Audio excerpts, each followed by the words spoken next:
last na talaga itong gagawin ko. Patulong na lang ay hindi matapos-tapos ang aking mga trabaho dito sa bahay. At isa pa, yun na ay napakainit pa rin. Ewan ko ba sa ating panahon, yun na at nag-uulan pero dito pa rin at napakainit ng singaw ng panahon. At kahit gabi na ay naisipan kong palitan ng punda ang una ng anak ko na gamit niya nung umuwi siya dito. Nakakainis man din kung pwede nga lang ay hindi na magkakahiwa-hiwalay pa.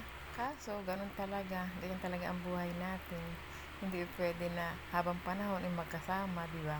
At natutuwa naman ako pag umuwi sila dito.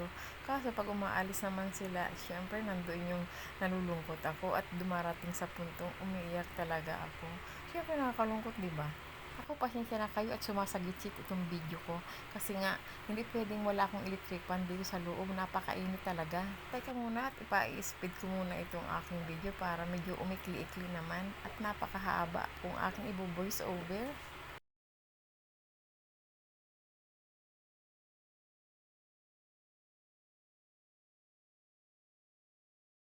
Pasensya na kayo at madilim dito sa kwarto namin. At dito na nga at inaayos ko itong uno ng anak ko. Ilalagay ko lang ito sa may tabi dito sa may dingding. At i-display ko lang muna.